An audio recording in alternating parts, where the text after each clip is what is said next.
Okay, so we're continuing with Unit 6 here.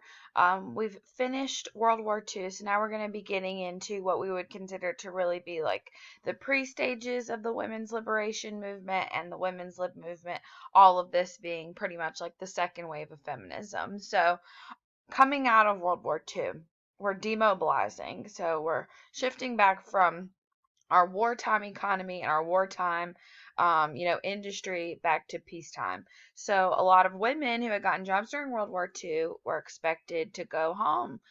They weren't needed anymore because they wanted to reserve those jobs for men. In 1946 alone, the first year after the war, 4 million women were fired from their jobs. And for a lot of women, they needed that money. So when they lost their wartime jobs, a lot of them had to go back to any job they could get, which a lot of times was a lower paying job than they had had during the war, which was difficult for a lot of single women. In 1948, though, President Truman did sign the Women's Armed Forces Integration Act. So same president that integrated our military in terms of race, he's also going to now allow women to enlist in the military right alongside men. So there will be women in every armed conflict that we are in after this, even the Korean War, which wasn't that much long after this. So in this post-war boom era that we're going to be in here in the 1950s, it was definitely easier to go back to these traditional gender roles because most families were well off with just one working parent because we're doing so well economically. And in most families, that one working parent was going to be the man. And honestly, it makes sense that the one working parent be the man because women were being paid less than men. So why would you want the one working parent to be the mom if you're only going to get one parent to if only one parent needs to work? It makes sense that it would be the dad because he's going to get paid more than the woman anyway because there's no equality in jobs or working at this point. On top of that, we've got a lot of these men coming home going to work, and society is really going to be reflecting those gender roles in our media. We actually are going to see less women going to college in the 1950s than we did in the 1920s. Even though overall college enrollment increases, that's really men going to college who are using the GI Bill to like pay for their student loans and their tuition and stuff. Women who do work mostly are going to work simple clerical or sales jobs. Secretary is the most common job available if a woman wants a white collar job. And this is when we're going to see the baby boom. We know that millions and millions of babies are going to be born during this period from 1945 to 1960. And it's really going to push a lot of women back into this role of the mother and the caregiver, the nurturer. And like I said, that all of that culture and those traditional gender roles are going to be reflected in our media. It's all part of this conformist culture. Leave It to Beaver, which, if you remember, we talked about in American history, is a good example. June Cleaver being the mother, always looking perfect. Another good example is a song actually by a singer in the 50s named Jack Johnson. The song came out in 1963. It's called Wives and Lovers. But if you look up the lyrics, I'm sure you'll see exactly what I'm talking about. He basically says, the lyrics go, "Little girl, comb your hair, fix your makeup. Soon he will open the door. Don't think because there's a ring on your finger, you don't need to try anymore." Meaning, like, just because you're married doesn't mean you don't need to look perfect for your husband at all times. When he gets home from work, you need to look wonderful. And why do you need to look wonderful? Well, he explains that later in a later verse. He says, "Day after day, there are girls at the office, and men will always be men. Don't send him off with your hair still in curlers. You may not see him again." Meaning, like, if you don't look good when he comes home from work, he's definitely going to cheat on you and with some secretary at the office. And that's totally his prerogative because men will always be men, and he has a sex drive that he has to take care of. And if you're not fulfilling it for him, that's on you. So, and that's definitely how all of mainstream media is really going to depict women in the 1950s. And after women saw such a powerful moment in World War II, to go back in such a significant reverse, had this, I mean, like, there have been times long before the 1950s when people have said much worse things, or pushed much worse narratives about women than we see in the 1950s. The difference is now women know what it could be because they were in a more powerful position in the 1940s during World War II. And now that they're expected to go backwards, it's really going to be unacceptable to a lot of women. So in the late 1950s, we're going to see several publications come out and really talk about women's role in America and how leaving women out not only hurts women, but it hurts America. The first was from the National Manpower Council. Yes, there was an actual group called the National Manpower Council. It was a group at Columbia University, and they actually published a report in 1957 called Woman Power, talking about how women, what their role was in the economy and what their economic and labor value was. And they called women essential and distinctive workers. And they recommended that the Department of Labor establish a committee to review the laws currently in place that were impacting women in the workforce. Because at this time, you could hire someone based on their gender. You could fire someone based on their gender. You could pay women whatever you wanted for the same job as a man. I mean, sexual harassment wasn't even a phrase people used. Any boss could speak to any female employee any way that he wanted. Not even a boss, but even a coworker. Obviously, you could promote a man over a woman and not have to justify anything about it. So there are no laws in place to do anything about this.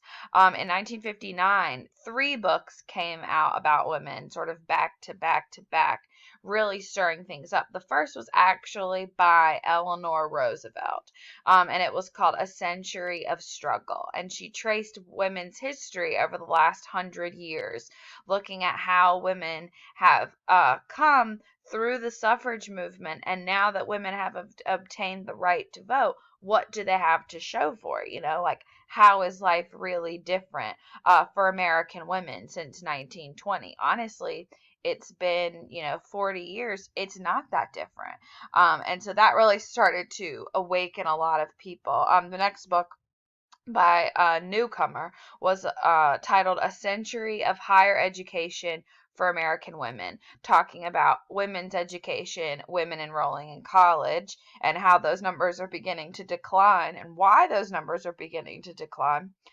Certainly not because women don't want to go to college. It's definitely because of how women were, what they were expected to do. Even women who did enroll in college, the rate of college graduation was much lower, because women were expected to go to college to meet a husband. And once you met your husband, you can drop out. He can finish college. You'll move to the suburbs. You'll have a baby. He'll get a job in the city. And that's going to be your life. And that was the life for millions of American women. The last book that came out in 1959 by Smuts was called Women and Work in America. And it said a lot of the same things that Woman Power report did, which was how women are really vital to the economy. And we saw that in World War II, not just because we were in a time of mobilization, but because women getting higher pay helps American families, and all of that trickles down. And not even just families, but single women getting higher pay does the same things for the economy that single men getting good pay does. So what we're going to see, this new wave of feminism, what we would call the second wave, the first wave being the suffrage movement. The second wave of feminism here, it has a lot of goals, but these early goals are consciousness raising, helping not just American women, but men, everyone, to wake up and see the reality that American women have had to be living in for the last, couple hundred years, if you don't want to even say just since suffrage, the lack of change necessarily since 1920 is pretty alarming. And so that's really what a lot of these early years were about. And once we start to see more and more women have their consciousness raised and becoming aware of the situation and getting angry about it, that's when we'll start to see more action taking place and more change starting to happen. So we'll start in the 1960s, which is when things begin to pop off. Things get really heated and are really intense for the movement in the 1970s, but the 60s definitely had a lot of things going on. And like I said, a lot of consciousness raising, trying to wake people up. So in 1960, we'll get our first FDA approved oral contraceptive, the first birth control pill, which was titled Inovid. That's a picture of it there. Women were largely just told, hey, it's a birth control pill, take the pill, you won't get pregnant. And within 3 years, 2.3 million women are using it. And if any ladies listening to this have taken birth control before, you know that the hormones and the side effects in birth control can be extreme. Women are at a much, much higher risk of blood clots when they're taking a birth control. On top of that, the female hormonal system is a billion times more complicated than the male hormonal system. And Inovid and these birth control pills pump you full of other hormones, especially estrogen, to try and help with the contraceptive side of things. And what that does is it simply just makes your entire hormonal system is completely out of balance, which, like I said, is already a very delicate thing. So there are a lot of negative side effects. Women die from taking birth control, and there are a lot of negative side effects that come from oral contraceptives, and some people just shouldn't be taking it. If you already have a risk of blood clots, oral contraceptive pills are not the best option for you. But doctors didn't really say that to these women. They were just told, oh, we finally did it, birth control pill, take it. And millions of American women start taking this pill without really understanding the full scope of what they could potentially be getting themselves into. The next year, from all the pressure from the recent publications that had come out in the years prior about women and their impact in the United States, President Kennedy in 1961 put together a special commission to investigate women's issues and to recommend remedies. So that commission was called the Presidential Commission on the Status of Women. Eleanor Roosevelt was a member, the chair actually, and the report found they did this huge investigation, called in people from all over the country to testify about women in every aspect of life, economically, politically, socially, culturally, everything. And what they found was discrimination against women in every aspect of American life, every aspect. And they put that in their report, and they made specific recommendations for women in the workplace, including fair hiring, paid maternity leave, and childcare. And in 1962, the next sort of major book in all this to start to stir up trouble was called Sex and the Single Girl by Helen Brown. And what she was talking about was single women. And she really was encouraging women to become financially independent and sexually active before marriage, the same way that men were encouraged to become financially independent and sexually active before marriage. And this is going to bring up a lot. This is, like I said, more consciousness raising, more bringing up, like, look at the narrative that we push to men versus look at the narrative that we push to women. In 1963, after work from a lot of women, they will finally pass the Equal Pay Act, which established equal pay for equal work, but it did not cover a lot of jobs. It didn't cover executives. It didn't cover administrators. It didn't cover outside sales people. It didn't cover professionals really of any kind. And those people won't be added for 10 years. So when those women were left out, which was a large portion of the female workforce, pretty much anyone who works in an office job, that's really going to be a big goal of the movement moving forward, is to get those women added. The same year that bill is passed, probably two of the more important works of feminist writing will come out. The first being The Feminine Mystique by Betty Friedan, published in 1963. So this was about, and we talked about this in American history, but Betty Friedan's book was about the problem that has no name. That's what she called it. And this was about a book for, mothers and these suburban wives all over America. And the psychological toll that these gender roles and these conformist beliefs have had on women. And she used all of these letters and stories of women all over the country who have a husband and have children and love their children, but feel so empty and they're depressed. And many women have turned to drug use as a coping mechanism, or alcoholism as a coping mechanism, because they don't feel that their lives have been truly fulfilled, because they've had other desires, and they have brains and they have, intellectual thoughts, and they want to pursue, a job in politics the same way that a man would want to pursue a job in politics. Any man who doesn't want to be a stay-at-home woman or a stay-at-home father is no different from a woman that doesn't want to be a stay-at-home mother. It's pretty much identical. And all of these men, had they been told for 100 years or so that they, or more, that they needed to stay at home and not fulfill their, intellectual or career dreams, would have the same consequences. And there were millions of women around the country who had been feeling this way, but who is saying this? You don't want to say something like this out loud, because then people think that you are a terrible person, a terrible mother, a terrible wife. No one wants to say any of this, so you feel alone, and that makes you feel more depressed because you feel like it's your fault that you feel this way, that you should be happy because your life has everything it would, would ever need. Why don't you feel great about it? And this is probably the most impactful piece of consciousness raising writing that we'll see here in the second wave of feminism, which is why we consider it to be the beginning. After the Feminine Mystique was published, this really gets a lot of women mobilized. Women who maybe would not have been feminists before are going to be swept up in the movement now and will become activists. The other big piece of feminist writing is going to come from Gloria Steinem, who you see here on the far right in her Playboy bunny outfit. She was a journalist in New York, and she went undercover in a Playboy club in New York and published a couple of articles titled "A Bunny's Tale," basically wanting to see how are these employees, how are the women of these Playboy clubs, which, for the record, not a strip club, this was just a club, how were they treated by management and patrons, and big shock, not well. She talked about how these women were expected not to have boyfriends. Their lives were controlled by the club. They had to have their nails done. They had to be tan. Their hair and makeup had to be done at all times. They weren't allowed to gain any weight. Their diets were severely monitored by the club.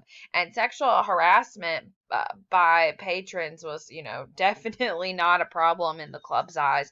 And women were sometimes even pressured to do sex acts with these men, and in a lot of cases where they didn't want to, but it was a well-paying job, and a lot of women felt pressured that they had to conform to whatever the club wanted in order to keep it. And so that's really going to open up a lot, like I said, more consciousness raising, really opening up a lot of people's minds. So in 1964, remember, all of this is happening at the same time that the civil rights movement is happening. And if you remember, in 1964, after Kennedy died, Lyndon Johnson, at the beginning of 1964, signed in the new Civil Rights Bill.